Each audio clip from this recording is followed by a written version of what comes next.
Welcome to Walk the Talk with me, Dave Thomas.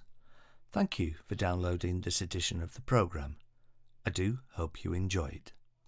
I thought I would share a few things that I have personally learnt over the years and that have helped me to deal with some of the more common problems we all face. If you follow social media, you will know that every day somebody posts some motivational quote designed to make your life better, a profound philosophy summed up in a single sentence. And to be honest, I do it myself. But I can say to you that after nearly 50 years, of which 20 have been as a police officer, I have picked up a few things along the way that hopefully will go some way to make sense of things. Now, don't worry, or perhaps you do. I honestly believe it's an addiction, and I'm going to talk about that subject a little later on. But to be honest with you, I have always worried, incessantly, since I was a child. Now let me give you a few examples. Whilst at primary school, I once threw a stone across the playground that may or may not have hit a greenhouse and may or may not have caused a pane of glass to smash. I spent the next 2 years at school dreading every single day, wondering if I was going to get hauled into the head teacher's office.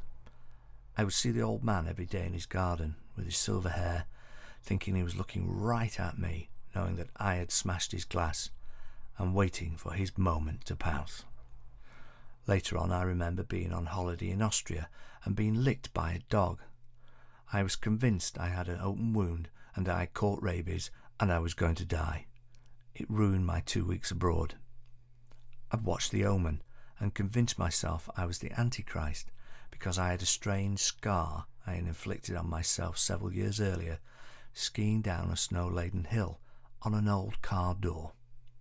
Now, if you're laughing at me, then I'm laughing with you, because it's bloody ridiculous, isn't it? But if you're not laughing whatsoever, and quietly nodding at whatever things you were worrying about, and perhaps still are, then I empathise with you and the truly terrifying emotions you're struggling to hold on to. Now, I do have some good news for those of you that worry, and even if you take my following words to heart for only 1 minute, before sinking back into the self-destructive worry cycle, then at least you've had some respite.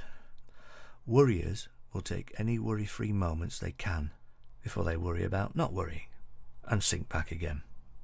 My hope, however, is that you will pull yourself out of your worry, because only you can do so. Now, I'm talking about the constant drip, drip, drip of an irrational fear that is always there at the back of your mind or on your back, constantly reminding you that you can't jump out of your own skin, despite your best efforts to do so. Worry is very much linked to fear of things that might happen. Human beings always fear something they don't understand. Holding on to fear becomes a worry. So you try not to worry, and then you worry because you're not worrying. I was a chronic worrier for most of my life until one day I stopped running from my worries. I said, you know what? I've realised that 99% of my worries of what might happen haven't. It was a wonderful release, and it was purely a matter of statistics. The longer I went worrying without something happening, confirmed to my rational mind that there was nothing to worry about. The rational thought slowly outweighed the irrational mind that the longer I waited worrying about something to happen, then at some point it would. So why do we worry? Some of us are predisposed to worry. We can't help it. Some of us worry because we're run down, lonely, or simply left alone with our thoughts with nothing else to think about except our worries. What a ridiculous hamster wheel we choose to run on. Worry is a total waste of time. It doesn't change anything. All it does is steal your joy of the present and keeps you very busy doing nothing.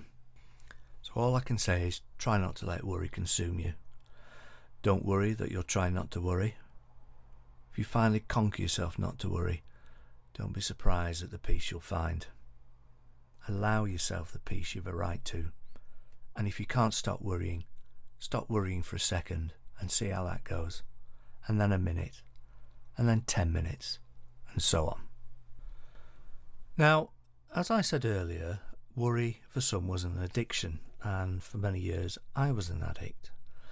Your immediate thought will be me injecting heroin in a grim bedsit. But in reality, many of us are addicted to all sorts of things. When I was 21, my dad died of a smoking-related illness. For years I would berate him and watch his general health decline to the point where he was unable to walk, and I had to carry him downstairs in my arms like a child to the bed I had moved into the living room. It was my final year at college, and although I wanted to stay, he told me to go back and carry on. The next day, I got the phone call that confirmed to me I should have stayed. So what did I do? I started smoking. Why? I can't tell you. To this day, I'm struggling to comprehend it. What is important is I stopped 2 years ago without any assistance from patches, sprays, or hypnotherapy. The day after I started smoking, I spent the next 20 years trying to stop. And that's my point. And looking back, there were 2 reasons why I couldn't. First, I didn't want to stop. Second, when I did occasionally entertain the idea that I should, it was the addict telling me. Something strange happened when I did eventually stop. They say to halt an addiction, you first have to realise there is a problem. Second, you have to believe that it is possible to change.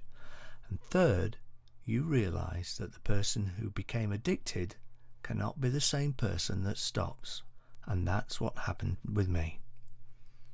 One day I realised that I'd had enough of smoking and I became a non-smoker. My decision was rubber-stamped when I stopped very soon afterwards. Yes, there were niggles over the next few weeks, mainly due to physical withdrawal symptoms, but I never doubted the fact that I would never smoke again. To this day, I have no desire to. Whether your addiction is drugs, alcohol, tobacco, gambling, pornography, the principle to stop is, I believe, the same.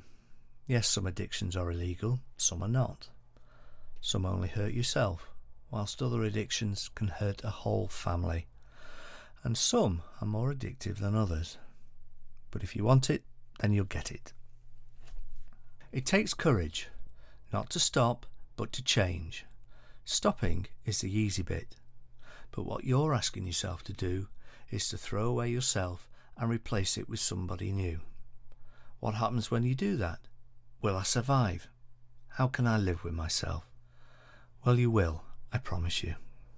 You must be prepared to die at any given moment in order to change into the person you want to be. And it's no point saying that you must give up because whatever you're doing is killing you or you're going to lose everything. They may make an addict consider their position, but ultimately irrelevant arguments. Only the addict decides when it's time to quit. Only the addict decides it is possible. Only the addict changes in order to start afresh. Does the old me exist? Of course it does, and I can't be complacent. But I'm much happier with the new me, and I have no desire or reason to return to a darker place I once inhabited.